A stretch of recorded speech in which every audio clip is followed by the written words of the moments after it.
This is Spectrum. Alternative medicine, homeopathy, secret society, hypnosis, the paranormal, alternative energy, UFO, abduction, the weird, the wild, and the wonderful. With your hosts, Tom Theophanis and Scott Jordan.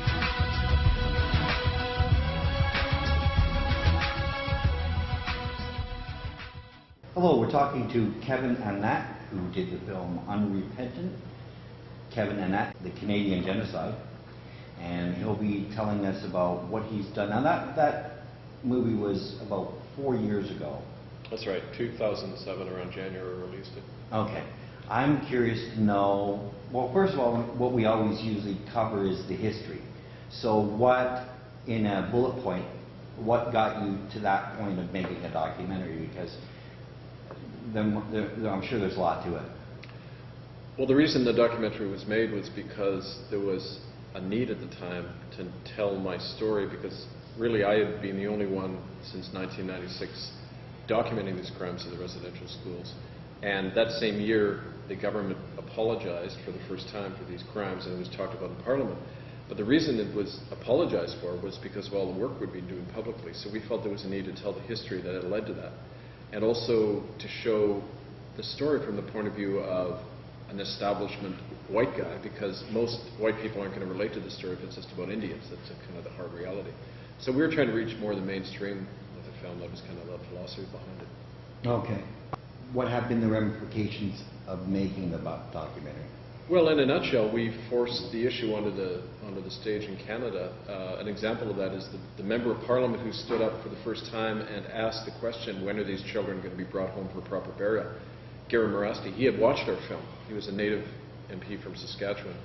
And all of his constituents were saying, you better do something about this. You know, there's graves all over the country. So he stood up, and after that, within a few weeks of him asking that question in Parliament, they had announced their so-called Truth and Reconciliation Commission. The apology was formulated. And, you know, they even talked about Women and Missing Children's Task Force, although that never happened. Oh. But it shows you, you know, the power of just getting this out. We didn't do it in a professional manner. We just did the basic facts and stuck it up on you know, our internet and on Google, and within a year there were 500,000 hits. So you know, definitely a pretty impactful film. I seen it about 4 years ago when it first came up, and amazing film, absolutely amazing. But just for those people who have not seen the film and are wondering what we're talking about, what exactly are we talking about?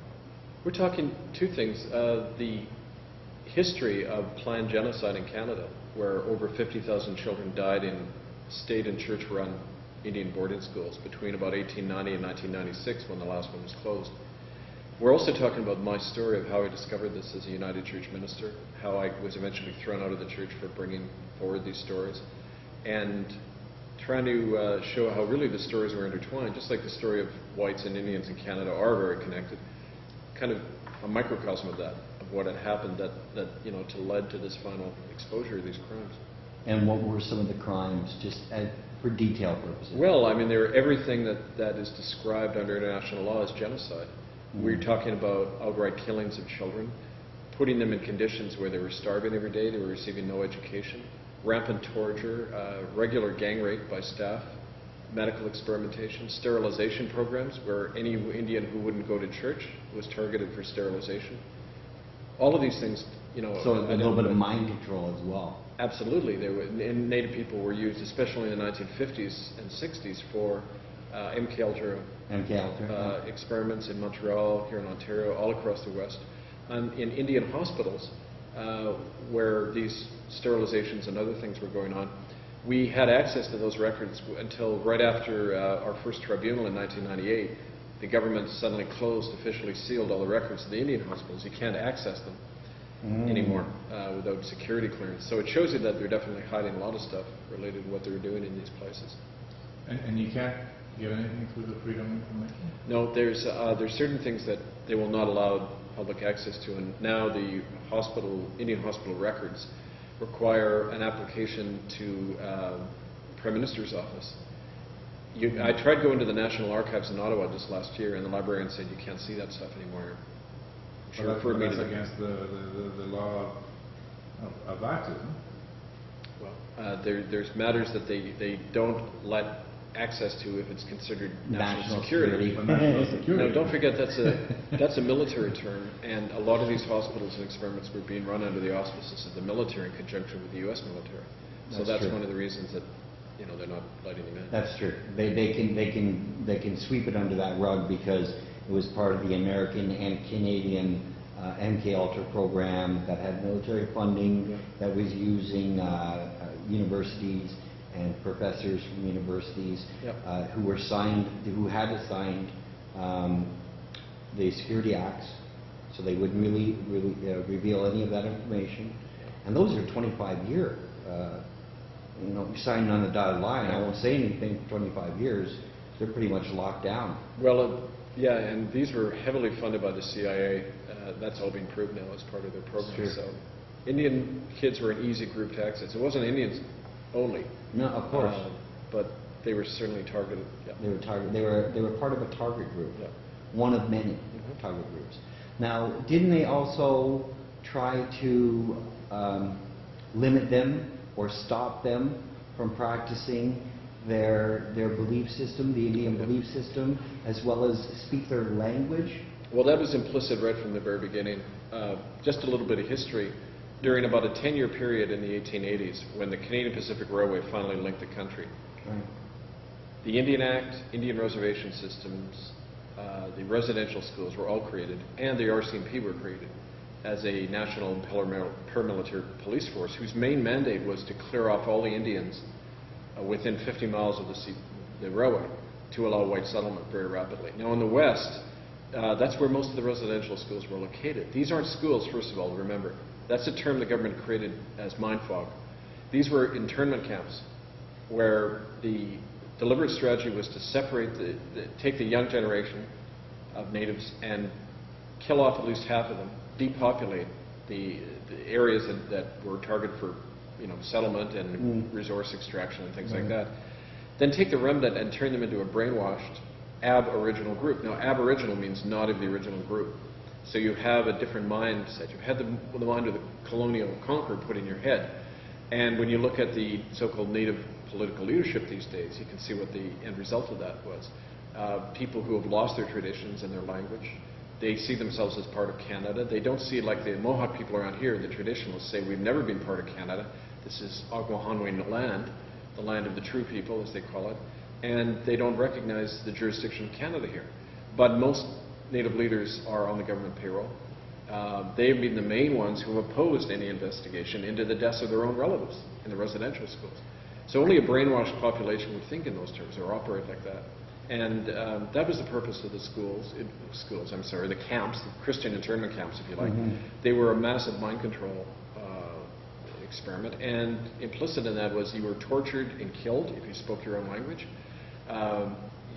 If you identified in any way with your culture, if you tried to get home, the RCMP would chase you down and bring you back, usually punishment that often resulted in death. This is happening. I mean, to give you one example of this, I was speaking to a woman today who told one story of what happened right here in Brantford. This is the oldest residential school right here in Brantford, set up by the Church of England in 1832, closed in 1970. So the Queen is directly responsible as head of state for what happened here. This one woman, Lorna McNaughton, said that she watched while a little girl was drowned in a bucket of water. Her face was kept down in a bucket of water. At other times, the kids were forced to stand together and given electric shocks twice a month, just random torture. And there were other tales of kids.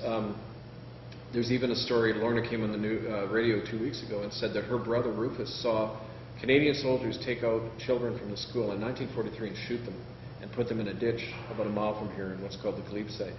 Now, we've gone over there and looked at that site. We've done test digs, and we found human remains. A local archaeologist has identified these as children's bones mixed in with potash, which was used back then to dissolve bodies.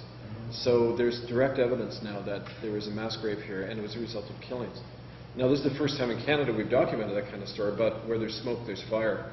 And we're going to hope that other groups are going to be wanting to do the excavations to other native groups. If more people come to you and tell you stories, they can give you clues as to where the next place is to look. Now, just to be clear, this is in Brantford, Ontario, Canada, where we are right now, Yeah. and you've been going to these sites just over the last couple of days. Is this what you've been doing the last couple of days? Well, it actually started, I came here 4 years ago. Okay. I've been giving talks and meeting people here. And what's good about the Mohawks here of the Grand River is for years they've been fighting to preserve their dwindling land base. They were originally given 1 million acres around here under what's called the Haldimand Treaty because they sided with the British in the Revolutionary War in the States. And then after the Generals Washington and Clinton drove the Mohawks out of New York, they settled here. The British gave them this land that they said would be theirs until the end of time. Well, of the 1 million acres, there's only 30,000 left, about 3% of the land base. So they fight all the time to preserve their land. They stand in front of tractors and bulldozers. There's been a big land reclamation movement here. Those very same people are the ones who invited me in. Back in April, I got a letter from the 9 of the elders here asking me to come and do investigations, including archaeological digs on this site, in order to take that evidence, help repatriate the children's remains for a proper burial, and then take that evidence to Europe to human rights investigations so that we can charge Canada and the Church of England, the Catholics, the Anglican, and the United Church with crimes against humanity. So this has been a long process, but we're beginning it. We're commencing digs this week. Now, just to be clear, Yeah. they went from how much land, over 1 million? Over 1 million acres to less than 30,000 now. To 30,000. Yeah. That's ridiculous. And it's shrinking every day. This week, some of the elders are going out to stand at just down the road here where they're trying to build a hotel on their land. They go in, they don't ask the Mohawk people at all, they just start building on the land. And unless they're confronted physically, they just go ahead because the law is all on the side of Right. Yeah, but Canadian whites. Land claims, you have paperwork you have to fill out, So how could they possibly just go and... How could they have set up schools where Right. 50,000 children die? I mean, they do it because under the law, Indians aren't citizens. Under the Indian Act, you're a ward of the state. So if you live on reservation, which you have to if you want to get government money, you're not a citizen, you're in the same legal category as a child or a mentally incompetent person. You can't do anything without Ottawa's approval. Right. So they can do anything they want. The Crown, in the Indian Act, the first words are, all land is vested in the Crown. And that's true anywhere in Canada. Yeah, 6 months or 6 inches of the soil can be owned by you, but beneath 6 inches, it's all Crown land, all the resources. Traditionally, that was the depth of a plow. So they could let us be farmers to till the earth, but we don't actually own it. Only the Crown does. So it's this huge corporation that's responsible for this genocide and is responsible for keeping us all paupers in our own land and, indebted slaves, if you like, right? So it's the same, I think it's the same genocide. It's always been about the land. Yeah, land, resources, Yeah. space, whatever. They just want more area. Yeah. And the building's continuing. They're spreading out and they're encroaching upon what little land they did give them. Yeah. Like they had the right to give land, or take it for that matter. So what are the complaints nowadays? What's the current issues? Because a lot of what you were talking about in the documentary, I would think that what you're seeing now is just more of the same, or are there, it's more widespread than what you originally found out? Yeah, well, there's two things. There's the crimes that have happened and the crimes that are still going on. And that's why I call my book Hidden No Longer, Genocide in Canada, Past and Present. And this has got all the evidence that I've accumulated over 15 years. It's at hiddennolonger.com. And we'll have a link to that Right.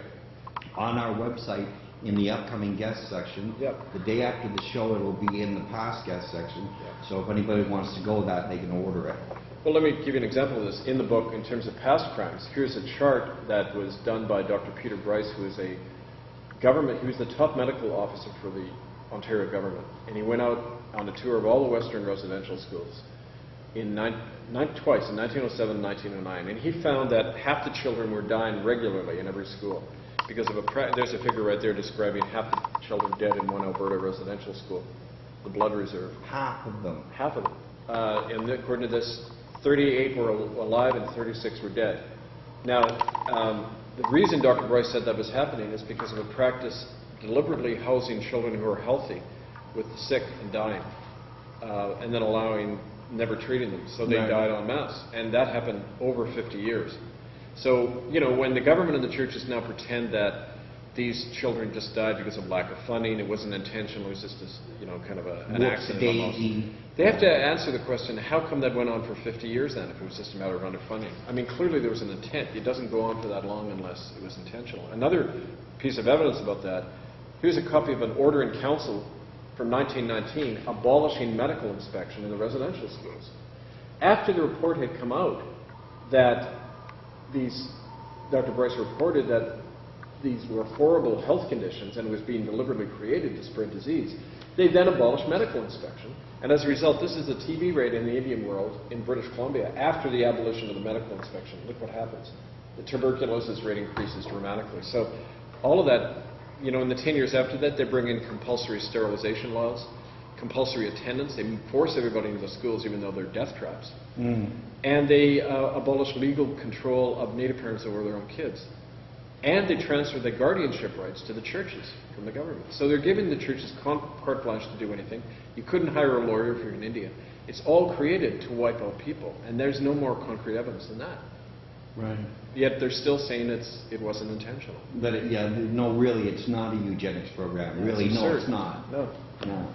And I think the eugenics program is a real thing. And I think it's more widespread than people are aware. And you know, it's right in the laws. Like, here's another thing I found. This is the sterilization law in British Columbia, 1933. And same year as Adolf Hitler came to power, interestingly. The sterilization laws in North America were copied in Europe during the 30s and 40s. These laws allowed the sterilization of any native child in a residential school at the decision of one man, the principal. And Okay, now let me get this straight. The principal of the school, Yeah. Was able to just say across the board sterilize children Yes. above or below this age? any age. Usually the standard policy was when children reached puberty, they were sterilized, especially if they weren't going to church and they were traditional, holding on to their language. They were targeted. The traditional chiefs were targeted for that eugenics program. And also I've interviewed people in British Columbia and Alberta both from different areas who said the same thing. If their marks were too high, they were given a red tag. They had to report to the infirmary. They were sterilized. So the program of wiping out the more intelligent group, members of a Their group. marks were too high. Too high. If they got very high marks, they were sterilized. That was reported in the Alberni residential school run by the United Church and in the Lejac school run by the Catholic Church in British Columbia. So, I mean, you know, that's a sure sign of genocide when you're targeting a group like that to make them infertile. And did you have the opportunity to interview a lot of people that had had this done to them? A few of them. In our movie Unrepentant, we quote 4 of them. And these people naturally, especially the women, they're very, you know, they carry a lot of shame about that. And very sensitive about it. So they didn't actually appear on the screen, but we have their affidavit statements. Mm-hmm. And I've met these people. There's whole clusters of them who survived these things on Vancouver Island especially. And since then, and since the film, you've met quite a few people? Well, more people come forward all the time. Mm-hmm. There really isn't enough time in the day to interview all these people. Yeah. Yeah. The people who contact me, I don't have the money or the means to get around to interview everybody. And now that the government has set up their phony Truth and Reconciliation Commission, everybody's thinking that's some kind of investigation, but it isn't. When you read their mandate, they have no power to subpoena documents, so the churches can decide what to show them. The churches even helped appoint the commissioners, so it's kind of like the serial killer getting to appoint the jury and the judge.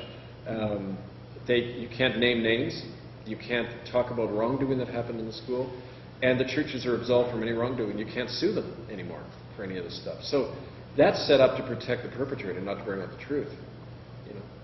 So that's like, we'll talk about it under our rules. Exactly. And our rules are so stringent that nobody's going to be... We're not guilty of anything. There's going to be some random thing happen, allegedly, and these people that we can't talk about were involved, who were members of a group, we're not going to say their name. Well, it's kind of like you can, at a TRC forum, and I've been to, these are like, you know, a lot of hoopla in the media about these events, but all they are when you go, people will get up at the mic, they're given 5 minutes to speak usually, and the commissioners can hear what they have to say, but they can't record it as evidence. So, you know, it's fine, like, oh yeah, talk away, whatever you like, but it has no legal outcome. It has no consequence. Especially when the churches have already been absolved from any wrongdoing. So what difference does it make if you do an investigation? It's like saying, well, Peter Yellow Quill is a friend of mine in Manitoba. He got up at the mic and he said, you know what an apology and healing and reconciliation in Canada is like? It's like if somebody steals your car, they come and knock on your door and say, gee, I'm really sorry I stole your car, and then they get in and drive it away again. You know, it's like there's no nothing changes, but they've said all the correct words, and then everyone thinks, oh, my conscience is absolved. Doesn't change it. As a matter of fact, it makes it worse because the people I work with, when the compensation money began to come into the neighborhood in Vancouver where I worked, the alcoholism and drug abuse rate went way up. People started overdosing. You know, if you give $10,000 to somebody in the street, what do you think they're going to do with it? It's not enough for them to change their life. It's only enough to kill yourself with, and that's what I see on the ground all the time. Okay. So it's money thrown at individuals is a way to continue wiping out people. It's not a way to change anything. Yeah, but I mean, that's why, you know, in most reservations, nothing has changed. It's not meant to change. There's absolutely no meant to change. Because all the money that just goes in and just gets funneled into use. And the chiefs and a lot of these people are not really helping in progressing the situation. The ones that are hooked into the governing council, as it were, they're sort of on board with the politicians. I mean, they become politicians, you know. Chief and council, it's important to know, under the Indian Act, if you're elected chief and band council funded by Indian Affairs, you are a legal agent of the Crown of England. Just like a member of Parliament is, the policeman, you know, the oath of allegiance to a member of Parliament is, I swear true allegiance to Queen Elizabeth and her descendants, not to the people of Canada, not to the Constitution. So in effect, we are electing and paying for people who are not accountable to us, but to a foreign power. Same with, there is no difference between that person, member of Parliament, and a band council chief. They're both serving the Crown. So it doesn't really matter what they decide. It has no, we can't affect that legally. So who are the spiritual, I mean, if they're handling the political leadership, who are the spiritual leaders? The real spiritual leaders in the community are the traditional elders who have survived somehow. They've survived better in the East than in Western Canada. They were almost obliterated in the West.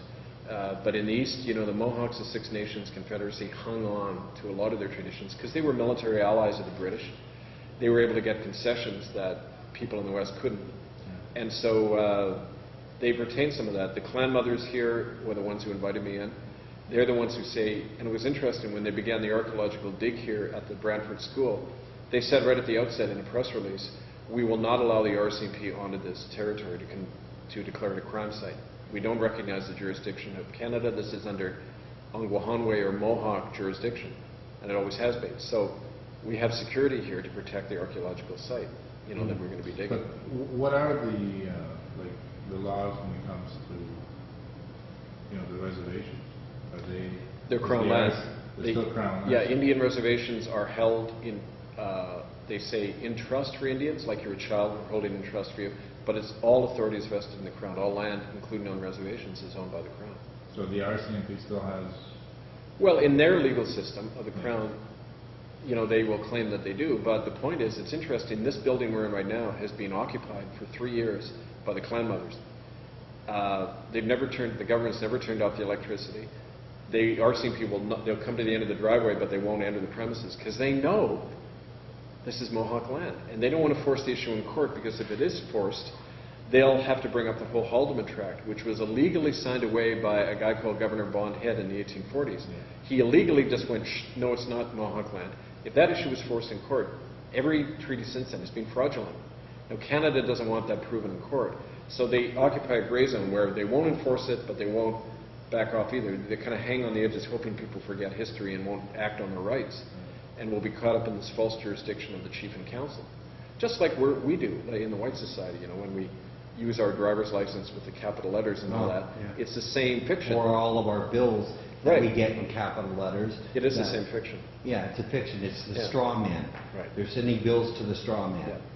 Yeah. Our listeners are are up on all of that. It's the same system here in the Aboriginal world too. And fortunately, there are some people here in the Native world as well who've woken up to that, who have always been aware of it, right? and they just simply say, well, this will be conducted under our jurisdiction. So it's exciting because it hasn't happened like that anywhere in Canada yet. And that's going to allow us to be able to take this evidence, outside the country, which is what you need to do, because the courts have colluded in concealing this whole genocide.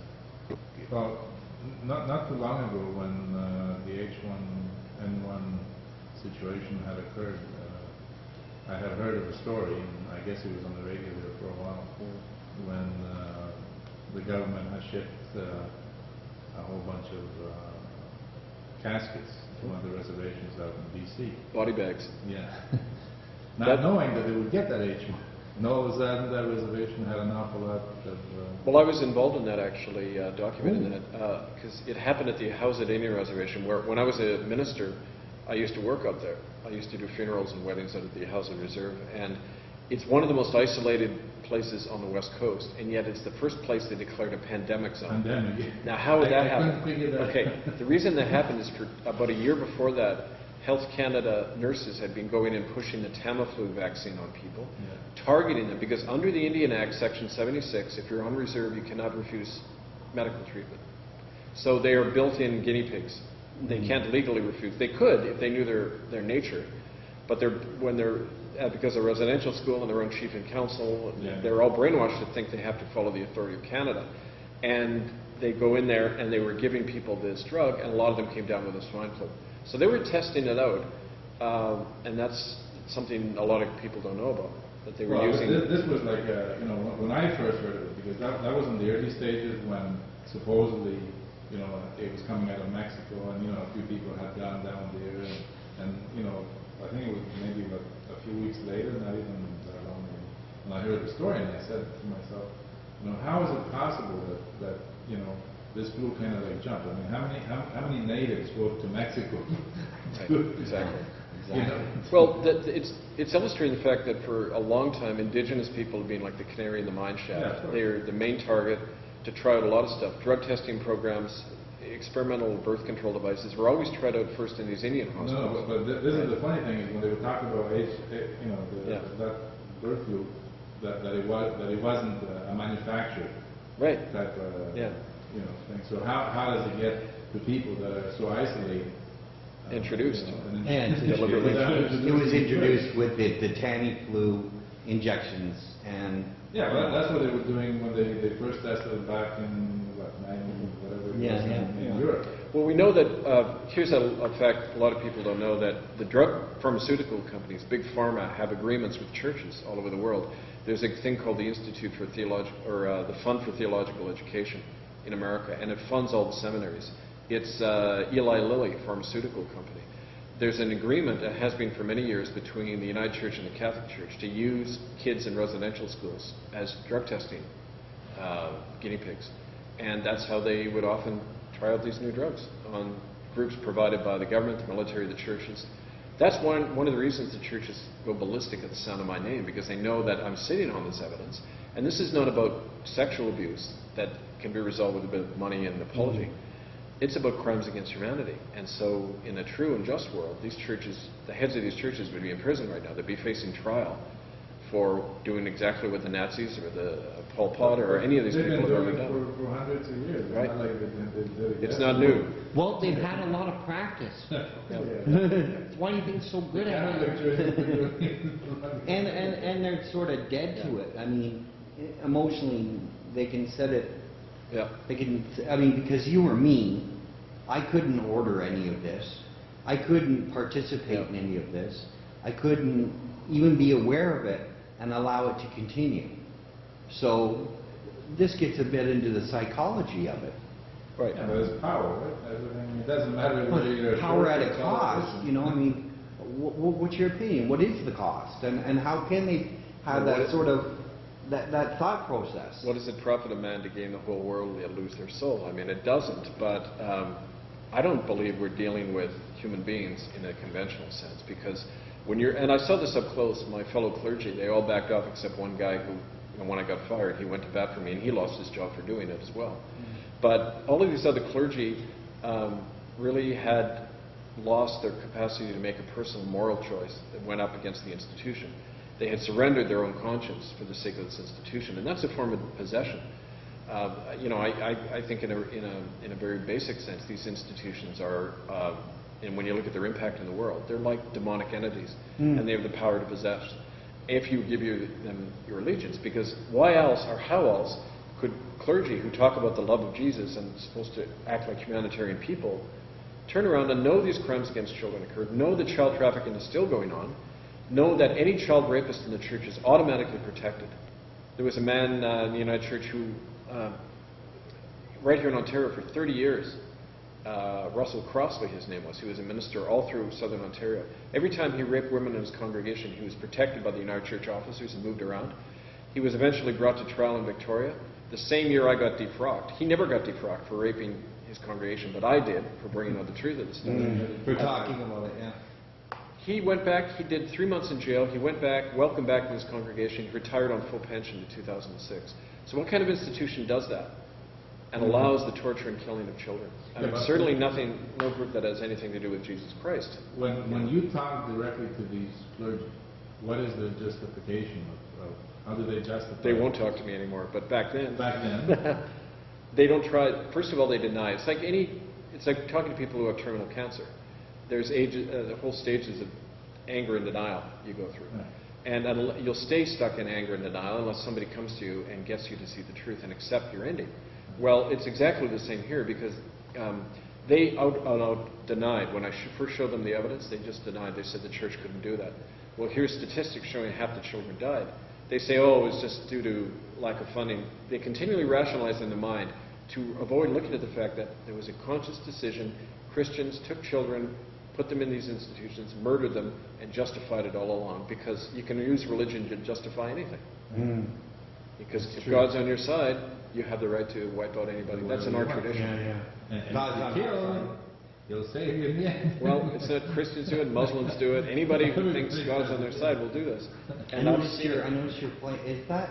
That's my. I was going to hold that up. This is my little plastic piece here. I'm Superman when I put that on. So. Oh wow! Yeah, and you change your whole. That's okay. So I better throw that away.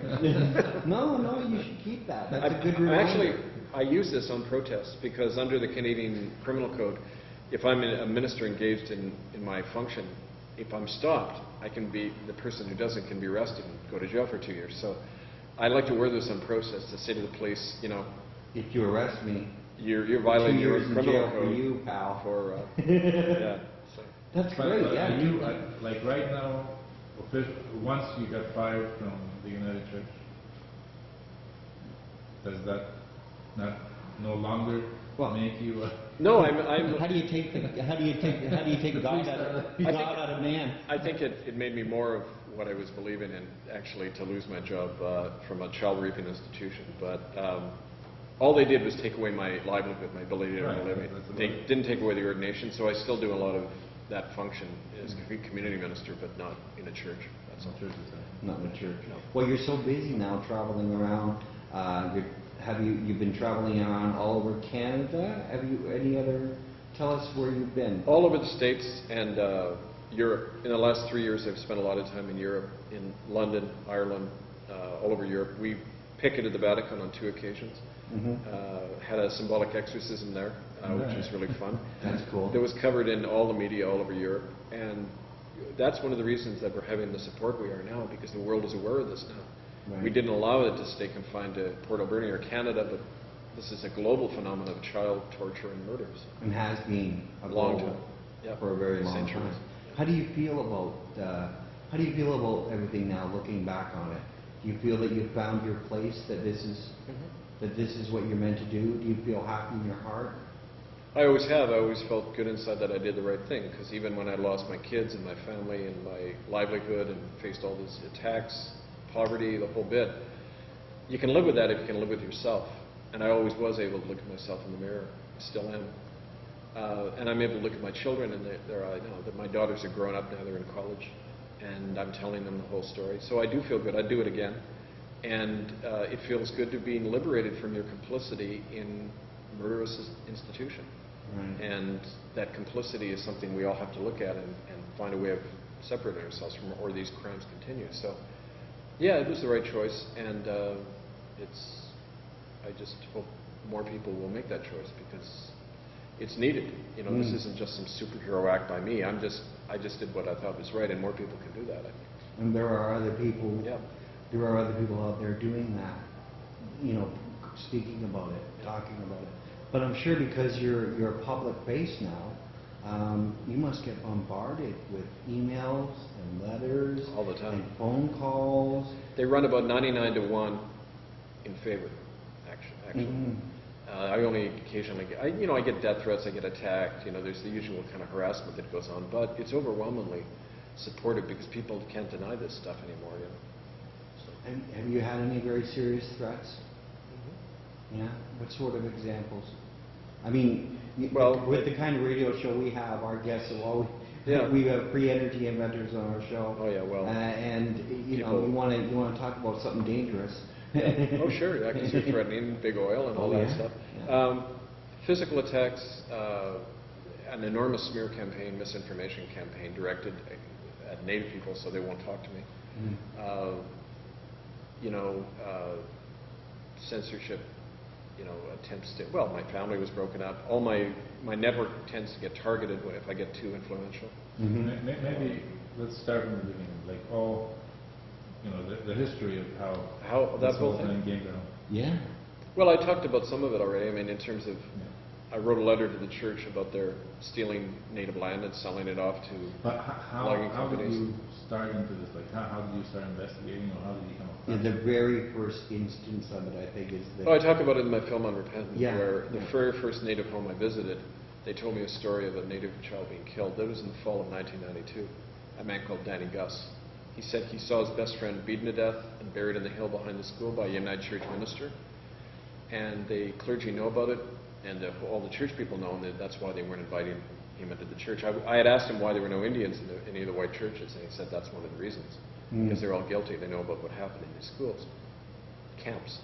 And it just started from there. At that point, I could have decided to just ignore it. Yeah, there's two roads you could have taken. But you could have said, okay, I'll just do my sermons to the white congregation, and I was told to do that. That's none of my business. That was their history. I'll just leave it alone. Or the road you did take. I could have, if you don't mind saying, I could have left my balls at the door and continued to be a clergy, but that's actually expected. Ministers are to be the servant of everybody. They're not to do anything to rock the boat, and that's understood. That's part of the job description. But it seems a strange way to be if you're to be a moral example in the community and preach from the Bible, which is a very Jesus was not a pussyfoot. He confronted the powers of his day, and he got killed for it.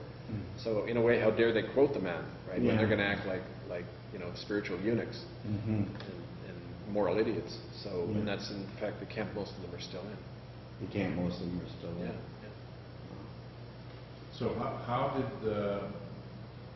the attacks that continue when you're after that when you came home? Well, I mean, it was as soon as it was clear that the church was going to remove me, they went to my ex-wife and helped to pay for her divorce. They said they'd help her with the divorce if she left me and provided them with information, which she agreed to. So I lost custody of my two daughters. They were only 6 and 3 at the time. They went around and made sure I didn't complete my PhD at the University of British Columbia, which in a way was a good thing because it allowed me to publish this. And make it public. Gave you time. And I took all of this, was going to be a PhD thesis, and put it out in the community, so that was better. But it was a horrible time for me personally, and it was designed to destroy me, to make me either kill myself or just fade into oblivion and crawl away and die, which is what most whistleblowers do in that situation. Because it's what they did is right out of the handbook of how do you deal with a corporate whistleblower, and it's not unusual. But by bringing so much attention to me, they didn't calculate that by not going under, what they were doing to me was actually fueling the fire. And the more they attacked me, the more it helped. And it's that kind of jiu-jitsu move. The more they bring attention on me, the more it brings this truth out. So they, frankly, I think at this point don't know what to do because they can't kill me. It'll make me a martyr. I'm too well known. Right. If they ignore me, this truth keeps getting out. So they're really in a quandary. And the main people that have to protect them, the church and government, are the native leaders. Because they can act like, and what they often do, the government-funded natives will say, oh, we don't support Kevin Annett, he doesn't speak for Indians, only we do. Well, I never claimed to speak for anybody but myself and addressing my culture about the crimes we did.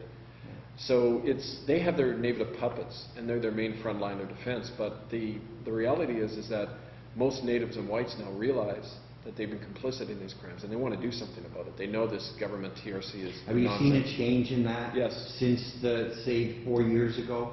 Has there been an evolution? Yeah. 10 years ago when we started doing protests outside churches, we got a lot of harassment from people. Nowadays when we go out, virtually everyone going into that church nods, doesn't say anything. The police come, they look the other way, they can't look us in the eye.